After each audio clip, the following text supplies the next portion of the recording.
Hello everyone. Last video में हम लोग पढ़ रहे थे uniformly charge thin spherical shell के कारण किसी पॉइंट पर इलेक्ट्रिक फील्ड का कैलकुलेशन। इसमें हम लोग तीन कंडीशन में इलेक्ट्रिक फील्ड का कैलकुलेशन किए हैं।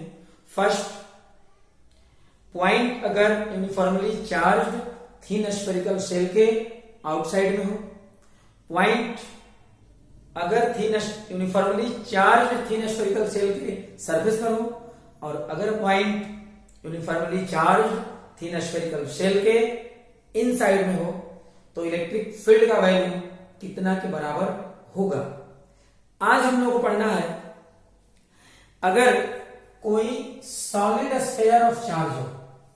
Solid sphere of charge means charge का ऐसा डिस्ट्रीब्यूशन जिसमें टोटल चार्ज किसी स्फीयर के पूरे वॉल्यूम में डिस्ट्रीब्यूटेड हो, इसे कहते हैं सॉलिड स्फीयर ऑफ चार्ज। और सॉलिड स्फीयर ऑफ चार्ज के कारण किसी पॉइंट पर इलेक्ट्रिक फील्ड का कैलकुलेशन हम लोगों को करना है। यहां भी तीन कंडीशन है। First, point solid sphere of charge के आउटसाइड में हो, तब point solid sphere of charge के सरफेस पर हो, और इसके बाद जो है थर्ड नंबर, पॉइंट अगर सॉलिड स्फीयर ऑफ चार्ज के अंदर में हो तब। तो अभी हम लोग पढ़ेंगे फर्स्ट केस। तो ये कंडीशन फर्स्ट है, केस फर्स्ट, जिसमें पॉइंट कहां है? आउटसाइड में है। सॉलिड स्फीयर ऑफ चार्ज के आउटसाइड में पॉइंट है, और यहां पर बताना है इलेक्ट्रिक फील्ड का वैल्यू कितना के बराबर होगा। किसके कारण? सॉलिड स्फीयर ऑफ चार्ज के कारण। तो देखिए, आज जो भी कैलकुलेशन हम लोगों को करना है उसमें गॉसेज लॉ का एप्लीकेशन करते हुए, गॉसेज लॉ का एप्लीकेशन करेंगे, फिर हम लोग कैलकुलेशन करेंगे। और गॉसेज लॉ के लिए हम लोग पढ़े हुए हैं, गॉसेज लॉ का एप्लीकेशन तब होगा जब कोई क्लोज्ड सरफेस रहेगा, जिसे हम लोग कहते हैं गॉसियन सरफेस। तो गॉसियन सरफेस के कैसा लेना है, शेप कैसा लेंगे, इसके बारे में कुछ कॉन्सेप्ट आप लोगों को दिया गया था। चार्ज अगर पॉइंट चार्ज हो, चार्ज अगर यूनिफॉर्मली चार्ज हो, थिन स्फेरिकल शेल हो, मतलब चार्ज का डिस्ट्रीब्यूशन स्फेरिकल शेल के सरफेस पर हुआ हो, या सॉलिड स्फीयर ऑफ चार्ज हो। इन तीनों कंडीशन में चार्ज का जो शेप है या चार्ज के डिस्ट्रीब्यूशन का जो शेप है कैसा है? स्फेरिकल है। और इस कंडीशन में जो हम लोग गॉसियन सरफेस लेंगे वो कैसा लेंगे? स्फेरिकल लेंगे। क्यों? जिससे कि प्रिंसिपल ऑफ सिमेट्री के कॉन्सेप्ट का एप्लीकेशन आसानी से किया जा सके। ठीक है, तो यहां पर क्या करना है? स्फेरिकल गॉसियन सरफेस लेना है। कैसे? सॉलिड स्फीयर ऑफ चार्ज का जो सेंटर है इसको गॉसियन सरफेस का सेंटर मानेंगे, और जितना डिस्टेंस पर पॉइंट P है उतना डिस्टेंस को रेडियस मान के, और फिर देखिए क्या करना है यहां।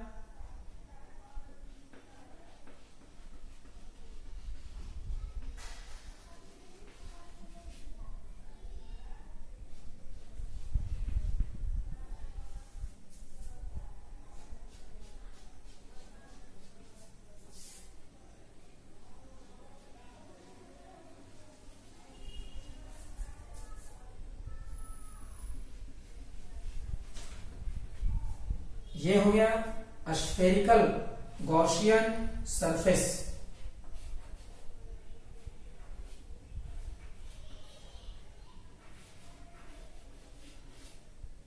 Spherical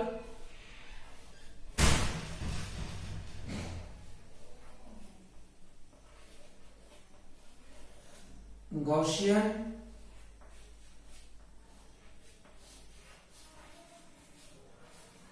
surface, spherical Gaussian surface. अब आप लोग ध्यान दीजिए, कहेंगे प्रिंसिपल ऑफ सिमेट्री के कॉन्सेप्ट का एप्लीकेशन कैसे करेंगे।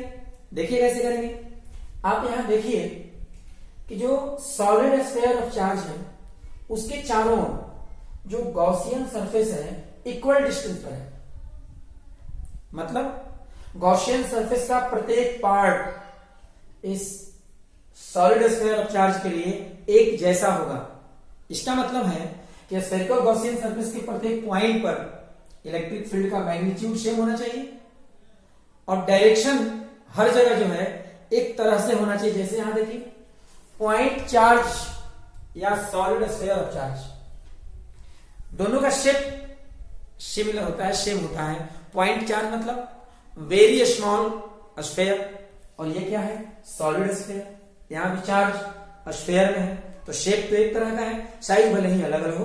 पॉइंट चार्ज बहुत छोटा और यहां स्फीयर बड़ा है, तो दोनों के कारण जो इलेक्ट्रिक फील्ड लाइंस होते हैं वो एक जैसे होते हैं। रेडियली आउटवर्ड यहां होंगे, पॉजिटिव चार्ज है, इसलिए अगर निगेटिव होता तो रेडियली इनवर्ड होता इलेक्ट्रिक फील्ड का डायरेक्शन। मतलब यहां अगर इलेक्ट्रिक फील्ड का डायरेक्शन देखेंगे तो ऐसे होगा। देखिए ई वेक्टर और इसी ई वेक्टर का कैलकुलेशन हम लोगों को करना है, यहां पर निकालना होगा ऐसे। यहां अगर निकालना हो इस तरह से और यहां पर भी अगर कैलकुलेशन करना होगा तो हम लोग ऐसे करेंगे। इलेक्ट्रिक फील्ड का मैग्नीट्यूड हर जगह सेम होगा, यहां भी ई, यहां भी ई, यहां ई, सभी जगहों पर क्या रहेगा, इक्वल रहेगा। अब देखिए क्या करना है हम लोगों को। सबसे पहले गॉसेज लॉ के कॉन्सेप्ट से इलेक्ट्रिक फील्ड जब भी निकालना हो तो पहले हम लोग क्या करेंगे, ई वेक्टर डॉट ए वेक्टर के कॉन्सेप्ट से, मतलब इलेक्ट्रिक फील्ड और एरिया वेक्टर के स्केलर प्रोडक्ट के कॉन्सेप्ट से पहले हम लोग इलेक्ट्रिक फ्लक्स का कैलकुलेशन करेंगे और इसके बाद गॉसेज लॉ का एप्लीकेशन करेंगे और फिर हम लोग इलेक्ट्रिक फ्लक्स का जो कॉन्सेप्ट है उसका एप्लीकेशन करेंगे। तो देखिए आप लोग यहां क्या करना है, कोई भी गॉसियन सरफेस जो होता है वो क्या होता है, क्लोज्ड सरफेस होता है। कैसा, क्लोज्ड होगा, और जब क्लोज्ड होगा तो कर्व्ड होगा तभी ना क्लोज्ड होगा। तो कर्व्ड सरफेस के थ्रू इलेक्ट्रिक फ्लक्स का अगर कैलकुलेशन करना हो तो क्या करना चाहिए हम लोगों को, कर्व्ड सरफेस पर एक वेरी स्मॉल पार्ट लेंगे। ये देखने में बड़ा बना नहीं है, होना चाहिए बहुत बहुत छोटा। वेरी स्मॉल हो गया और वेरी स्मॉल पार्ट हो गया, यहां से इसका सरफेस एरिया डीए क्या है, सरफेस एरिया डीए और सरफेस एरिया डीए हो गया। अब इसके लिए एरिया वेक्टर लेना है। तो कोई भी सरफेस हो उस पर बहुत छोटा जो पार्ट हम लोग लेते हैं वो लगभग पॉइंट के समान होता है। इतना बड़ा बना है लेकिन पॉइंट के लगभग बराबर होगा, तब ये प्लेन की तरह एक्ट करेगा। और आप लोगों को पढ़ाया गया है ना, स्फीयर के सरफेस के किसी पॉइंट पर परपेंडिकुलर अगर ड्रॉ करना हो तो क्या कर देंगे, रेडियस जो होता है वही परपेंडिकुलर का काम करता है। स्फीयर के सरफेस के किसी पॉइंट पर रेडियस परपेंडिकुलर का काम करेगा। तो यहां हो जाएगा परपेंडिकुलर ये area vector D A vector, ये जो एरिया वेक्टर हुआ डी ए वेक्टर। तो हम यहां देख रहे हैं कि पी पॉइंट पर एरिया वेक्टर और ई वेक्टर दोनों इक्वल डायरेक्शन में होंगे।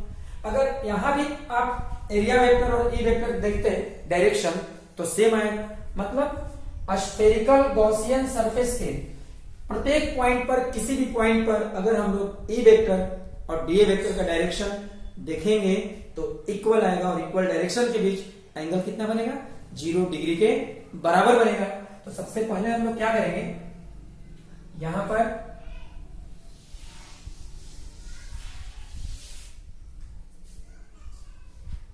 The total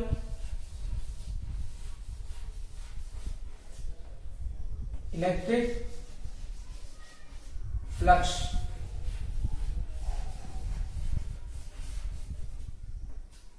through the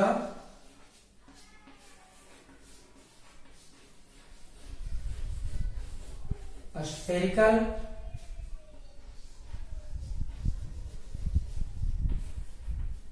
Gaussian surface। Spherical Gaussian surface के through total electric flux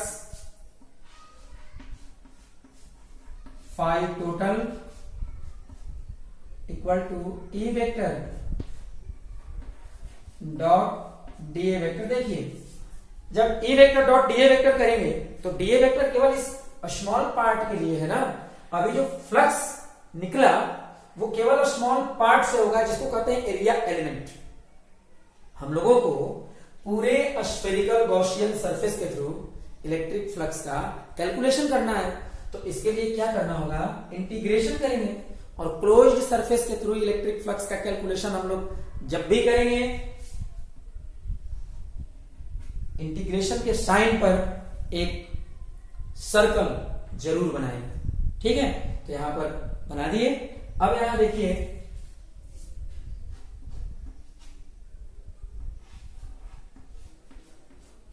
phi total यहां से होगा E into D A into cos 0 degree, और फिर यहां फाई टोटल ई को बाहर कर लेंगे। क्यों, स्फेरिकल गॉसियन सरफेस के प्रत्येक पॉइंट पर इलेक्ट्रिक फील्ड का मैग्नीट्यूड क्या है, इक्वल है। अब यहां से डीए इंटू 1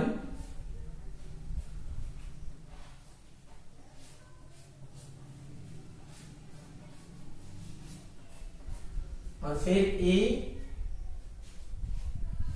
इंटू देखिए डीए वेरी स्मॉल पार्ट का एरिया होगा, और जब इंटीग्रेशन कर देंगे तो क्या होगा, टोटल एरिया। इंटीग्रेशन किसके लिए कर रहे हैं, स्फेरिकल गॉसियन सरफेस के लिए, तो एरिया पूरा होगा स्फेरिकल गॉसियन सरफेस का, और ये हो जाएगा 4 pi r square equation first. हो गया ना। अब हम लोग एक बार ई वेक्टर और डीए वेक्टर दोनों की स्केलर प्रोडक्ट के हेल्प से स्फेरिकल गॉसियन सरफेस के थ्रू टोटल इलेक्ट्रिक फ्लक्स का कैलकुलेशन किए। अब क्या करेंगे, अब हम लोग गॉसियन लॉ की हेल्प से इलेक्ट्रिक फ्लक्स का कैलकुलेशन करेंगे। तो यहां लिखना होगा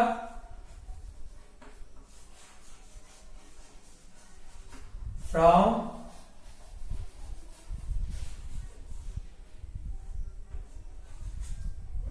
Gauss's law, the total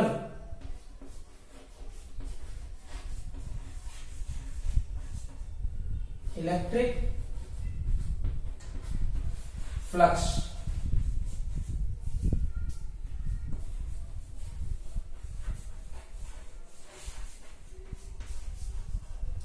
through the spherical Gaussian surface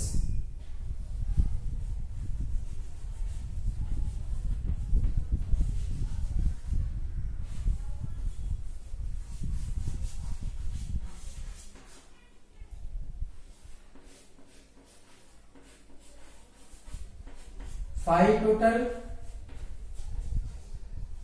Q enclosed upon epsilon 0।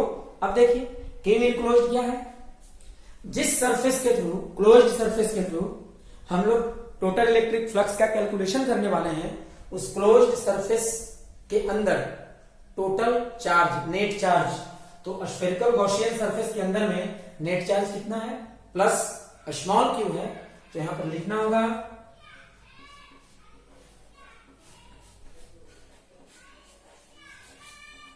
Phi total equal to q upon epsilon 0 equation second. ठीक है, तो अब आप देखिए इक्वेशन फर्स्ट जो है वह भी स्फेरिकल गॉसियन सरफेस के थ्रू टोटल इलेक्ट्रिक फ्लक्स का फॉर्मूला है, और इक्वेशन सेकेंड इसी स्फेरिकल गॉसियन सरफेस के थ्रू टोटल इलेक्ट्रिक फ्लक्स का वैल्यू है। तो दोनों इक्वेशन का लेफ्ट साइड इक्वल है तो राइट साइड क्या होगा, इक्वल होगा, और सॉल्व करके हम लोग ई का कैलकुलेशन कर सकते हैं। तो अब हम लोग को क्या करना है, यहां now comma from equation first and equation second. First और सेकेंड से क्या होगा, e into 4 pi r square equal to q upon epsilon 0, e equal to q upon 4 pi r square into epsilon 0 and e equal to 1 upon 4 pi epsilon 0 q upon are square. देख लीजिए यहां ये result आया और हमें इसे इस तरह से भी लिखना चाहिए। हम लोग लिख सकते हैं E is inversely proportional to r square. तो देखिए यहां पर ये जो रिजल्ट है 1 upon 4 pi epsilon 0 into Q upon are square, एक बार हम लोग, एक बार नहीं दो बार पढ़ चुके हैं। ऐसे जब पढ़ा रहे थे पॉइंट चार्ज के कारण किसी पॉइंट पर इलेक्ट्रिक फील्ड, तो वहां पर हम लोग यही फॉर्मूला पढ़े थे 1 upon 4 pi epsilon not into Q upon are square. कहने का मतलब है कि अगर कोई सॉलिड स्फीयर ऑफ चार्ज हो, चार्ज का क्या हो, सॉलिड स्फीयर हो, और उसके कारण बाहर में किसी पॉइंट P पर इलेक्ट्रिक फील्ड का कैलकुलेशन करना हो, तो क्या करेंगे, स्फीयर के टोटल चार्ज को स्फीयर के सेंटर पर पहले हम मान लेंगे, और अगर सेंटर पर मान लिए तो पॉइंट चार्ज हो गया, और इसके कारण अगर पी पॉइंट पर आप इलेक्ट्रिक फील्ड निकालोगे तो फॉर्मूला तो यही बनेगा। इसका मतलब है दो बातें पिछले वीडियो में बताए थे और अभी बता रहे हैं, चाहे यूनिफॉर्मली चार्ज स्फेरिकल थीन स्फेरिकल सेल हो, यूनिफॉर्मली चार्ज थीन स्फेरिकल सेल या सॉलिड स्फीयर ऑफ चार्ज, इन दोनों के कारण बाहर में अगर कोई पॉइंट हो, इलेक्ट्रिक फील्ड का कैलकुलेशन करना हो, तो यूनिफॉर्मली चार्ज थीन स्फेरिकल सेल के टोटल चार्ज को भी पॉइंट मान सकते हैं, और सॉलिड स्फीयर ऑफ चार्ज के पूरे चार्ज को भी पॉइंट चार्ज मान सकते हैं। और पॉइंट चार्ज कहां मानेंगे, सॉलिड स्फीयर के सेंटर पर। और पिछले वीडियो में क्या पढ़े थे, यूनिफॉर्मली चार्ज थीन स्फेरिकल सेल के सेंटर पर। क्लियर हो गया इतना। अब देखिए, अब एक बात और यहां ध्यान दीजिएगा आप लोग, ये चार्ज पॉजिटिव है तो फील्ड रेडियली आउटवर्ड, अगर ये निगेटिव होता तो क्या होता, फील्ड रेडियली इनवर्ड होता। तो अगर ऐसा हो कि सॉलिड स्फीयर ऑफ चार्ज का साइन निगेटिव हो और आउटसाइड में पॉइंट P हो, इलेक्ट्रिक फील्ड का कैलकुलेशन करना हो, तो यहां देखिए मैग्नीट्यूड का फॉर्मूला सेम होगा, लेकिन डायरेक्शन का साइन होगा रेडियली इनवर्ड। इस बार रेडियली इनवर्ड इलेक्ट्रिक फील्ड का डायरेक्शन होगा, और यहां पर क्या करना है, इलेक्ट्रिक फील्ड का अगर हम लोग निकालेंगे मैग्नीट्यूड, तो ये होगा 1 upon 4 pi epsilon not into Q upon are square.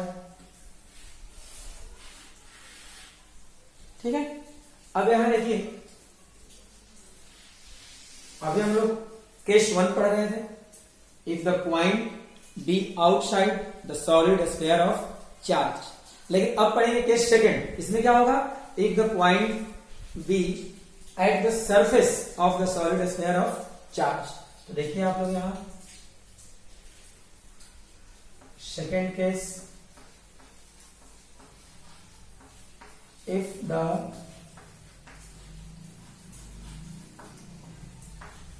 point is at the surface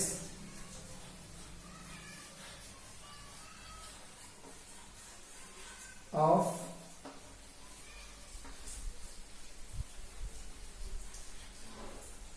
the solid sphere of charge. तो देखिए इस तरह से हो जाएगा।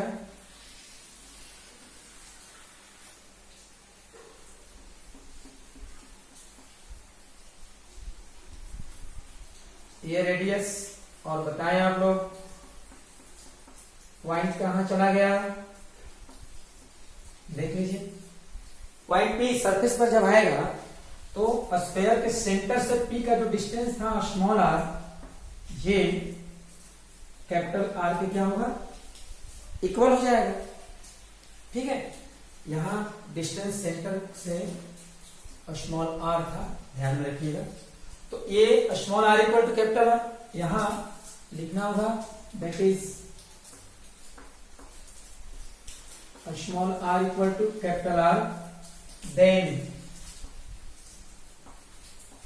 देखिए फॉर्मूला यही वाला यूज होगा, थोड़ा डिफरेंस होगा। यहां पर क्या होगा,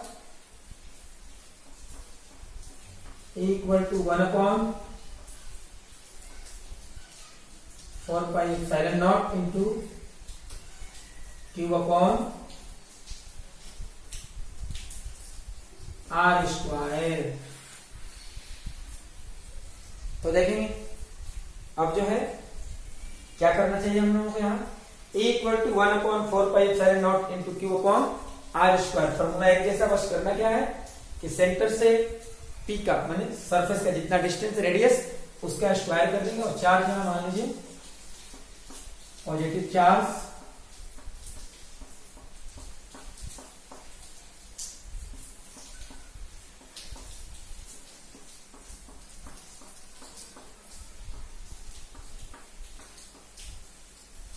ये होगा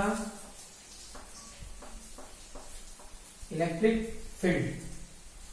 अगर यहां नेगेटिव चार्ज होता तो रेडियली इनवर्ड हो जाता। Clear?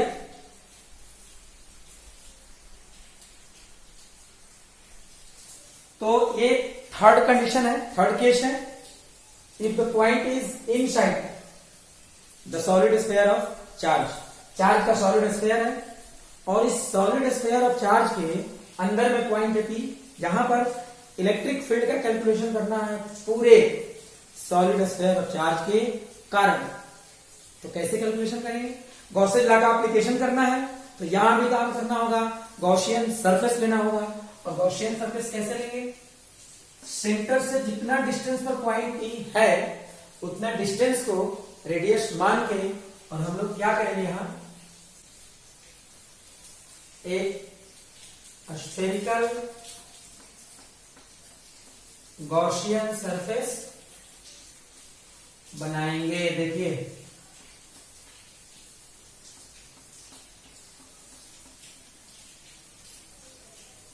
Spherical Gaussian surface.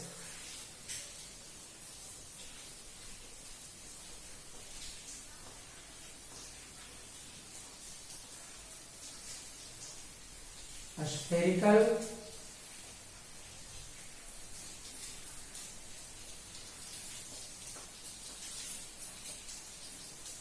Gaussian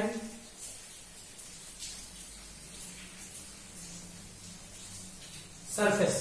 देखिए हम स्फेरिकल गॉसियन सरफेस, तो यहां पर जो स्फेरिकल गॉसियन सरफेस है, स्फेरिकल गॉसियन सरफेस देख लीजिए आप लोग। स्फेरिकल गॉसियन सरफेस जैसे ही बनाया गया, ये बड़ा वाला जो सॉलिड स्फीयर ऑफ चार्ज था दो पार्ट में डिवाइड हो गया। पहला, अंदर में एक small solid sphere of charge जिसका रेडियस कितना है, स्मॉल आर। और बाहर में देखिए क्या मिला, ये जो है ना, ये स्फेरिकल शेल हो जाएगा। स्फेरिकल शेल जिसका थिकनेस कितना होगा, capital R minus small r के बराबर। ये जो थिकनेस है capital R minus small r, ये हो गया। अब देखिए हम क्या करेंगे। तो आप लोग लास्ट वीडियो में पढ़े थे यूनिफॉर्मली चार्ज्ड थीन स्फेरिकल शेल। इसके कारण आप लोग 3 कंडीशन में इलेक्ट्रिक फील्ड पढ़े थे। उसमें लास्ट कंडीशन था अगर पॉइंट चार्ज स्फेरिकल सेल के इन साइड में हो तो अंदर में हर जगह इलेक्ट्रिक फील्ड का वैल्यू 0 के बराबर होता है। ये ऑब्जेक्टिव में पूछता है और याद रखना है। Uniformly charge thin spherical shell के अंदर में प्रत्येक पॉइंट पर इलेक्ट्रिक फील्ड का वैल्यू 0 के बराबर होता है। तो अंदर में हर जगह इलेक्ट्रिक फील्ड 0। देखिए यहां स्फेरिकल सेल, इस स्फेरिकल सेल के लिए जो बाहर में है capital R minus small r thickness का, इसके लिए पॉइंट पी कहां है? इनसाइड में है, अंदर। तो इसके कारण यहां पी पॉइंट पर जो इलेक्ट्रिक फील्ड होना चाहिए वो क्या होना चाहिए? 0 होना चाहिए। अब बाहर वाला जो पार्ट है ये टोटल इतना, इसके कारण पी पॉइंट पर तो फील्ड हो जाएगा 0। अब पी पॉइंट पर जो भी फील्ड होगा केवल किसके कारण होगा? ये जो देख रहे हैं स्मॉल आर रेडियस का सॉलिड स्फीयर ऑफ चार्ज, इसी के कारण यहां पर क्या होगा? फील्ड होगा। तो हम लोग कहेंगे पूरे सॉलिड स्फीयर ऑफ चार्ज के कारण पी पॉइंट पर इलेक्ट्रिक फील्ड। लेकिन फाइंड करेंगे किसके चलते? ये जो small solid sphere of charge है, स्मॉल रेडियस का, केवल इसके कारण यहां इलेक्ट्रिक फील्ड का कैलकुलेशन करेंगे। समझ में आ गया? तो देखिए अभी थोड़ी देर पहले पढ़े, यहां देख रहे हैं पॉइंट भी कहां है? Smaller solid sphere of charge के सरफेस पर है। तो अगर पॉइंट किसी सॉलिड स्फीयर ऑफ चार्ज के सरफेस पर हो, फील्ड का कैलकुलेशन करना हो, तो फॉर्मूला पढ़े हैं 1/4πε0 ये सॉलिड स्फीयर का charge upon are square. R होता है सॉलिड स्फीयर का रेडियस। तो यहां सॉलिड स्फीयर जो छोटा वाला है उसका रेडियस कितना है? स्मॉल आर है। ठीक है, क्योंकि यहां पॉजिटिव चार्ज है तो फील्ड रेडियली आउटवर्ड होगा और ये हम लोगों को फाइंड करना है। पूरे सॉलिड स्फीयर का चार्ज प्लस क्यू है। जब स्फेरिकल गॉसियन सरफेस बनाएंगे तो ये जो छोटा वाला जो सॉलिड स्फीयर ऑफ चार्ज है इसका चार्ज इससे तो अलग होगा ना। तो यहां चार्ज मान लेते हैं क्यू डैश। अब ये क्यू डैश अगर हम कैलकुलेट कर लिए तो हमारा काम बन जाएगा। कैसे निकालेंगे? तो देखिए चार्ज का डिस्ट्रीब्यूशन आप लोगों को 3 टाइप्स का बताया गया था। Linear charge distribution, surface charge distribution और वॉल्यूम चार्ज डिस्ट्रीब्यूशन। लीनियर में क्या होगा? चार्ज का डिस्ट्रीब्यूशन एक लाइन के अलोंग होता है। तो अगर लीनियर चार्ज डिस्ट्रीब्यूशन हो तो हम लोग क्या करते थे? वहां पहले यूनिट लेंथ में चार्ज का कैलकुलेशन करके, और जितना लेंथ में चार्ज का कैलकुलेशन करना होता था यूनिट लेंथ वाले वैल्यू से लेंथ में मल्टीप्लाई करते थे। सरफेस चार्ज डिस्ट्रीब्यूशन हो तो पहले क्या करेंगे? यूनिट एरिया में चार्ज का कैलकुलेशन करेंगे, फिर जितना एरिया में चार्ज का कैलकुलेशन करना होगा यूनिट एरिया वाले चार्ज से उतना में मल्टीप्लाई कर देंगे। और अगर चार्ज वॉल्यूम में डिस्ट्रीब्यूटेड हो तो पहले क्या करेंगे? यूनिट वॉल्यूम में कितना चार्ज का डिस्ट्रीब्यूशन हुआ है पहले ये कैलकुलेट करेंगे, और फिर जितना वॉल्यूम में चार्ज फाइंड करना होगा उसको हम लोग यूनिट वॉल्यूम वाले चार्ज में मल्टीप्लाई कर देंगे तो टोटल चार्ज का कैलकुलेशन हो जाएगा।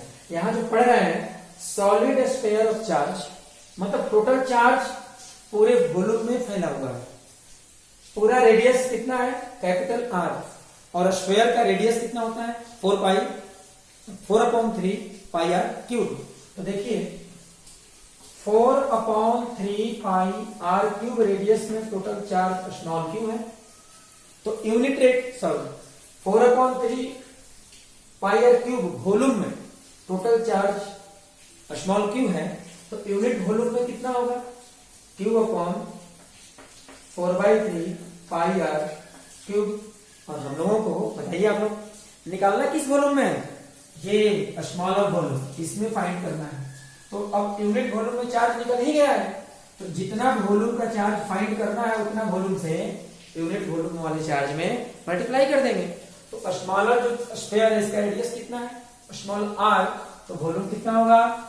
4/3 पाई आर क्यूब, इतना वॉल्यूम में चार्ज होगा cube upon 4/3 pi are cube into 4/3 pi are cube.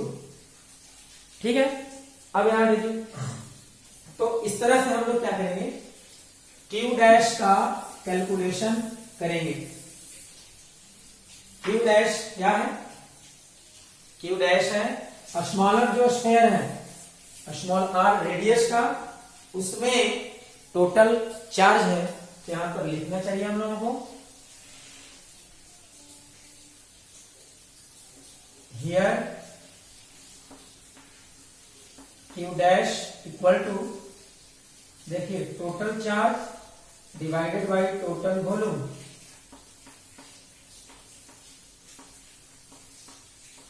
Into 4/3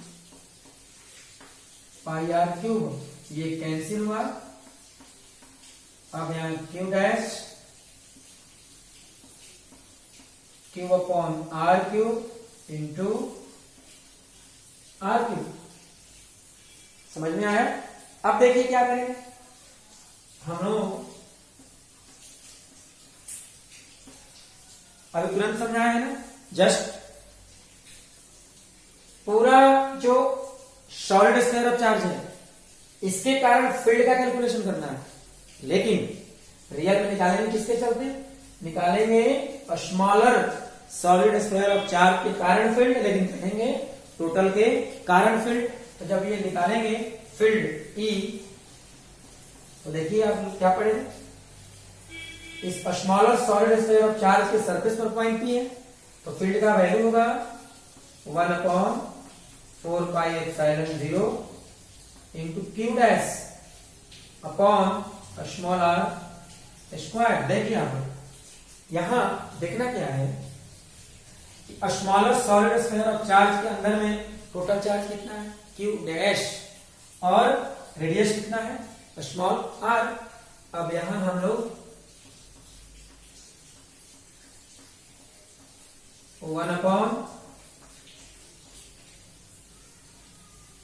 pi epsilon not into q dash q upon are cube into are cube upon are square. देखिए जरा इधर आप लोग, नीचे small r square और ऊपर स्मॉल आर क्यूब, कैंसिल होगा, केवल क्या बचेगा, आर यहां रह जाएगा, तो यहां होगा E equal to 1/4 pi epsilon not into cube upon capital R cube into small r. और तब यहां देखिए क्या होगा, E is directly proportional to R। इसका मतलब है कि अगर कोई सॉलिड स्फीयर ऑफ चार्ज है, क्या है, सॉलिड स्फीयर ऑफ चार्ज, और उसके कारण उसके अंदर में सेंटर से स्मॉल आर डिस्टेंस पर फील्ड का जो वैल्यू होता है वो आर के डायरेक्टली प्रोपोर्शनल होता है। मतलब सेंटर से डिस्टेंस जितना ही बढ़ेगा इलेक्ट्रिक फील्ड का मैग्नीट्यूड बढ़ेगा, और अगर हम सेंटर की ओर जाएंगे आर घटेगा तो इलेक्ट्रिक फील्ड का मैग्नीट्यूड डिक्रीज करेगा, घटेगा। क्लियर हुआ इतना। एक और बात ध्यान देना है, यूनिफॉर्मली चार्ज्ड थीन स्फेरिकल शेल हो तो उसके इनसाइड में प्रत्येक पॉइंट पर इलेक्ट्रिक फील्ड का वैल्यू क्या होता है, 0 होता है। लेकिन अगर सॉलिड स्फीयर ऑफ चार्ज हो तो उसके अंदर में प्रत्येक पॉइंट पर इलेक्ट्रिक फील्ड का वैल्यू 0 नहीं होता है, केवल एक जगह 0 होगा। देखिए कहां, सेंटर पर। सेंटर पर फील्ड आप निकालोगे तो P जब सेंटर पर आएगा तो स्मॉल आर का वैल्यू डिक्रीज होते होते क्या होगा, 0, और जब स्मॉल आर 0 हो जाएगा तो पूरा E का वैल्यू क्या हो जाएगा, 0 हो जाएगा। जैसे देखेंगे यहां,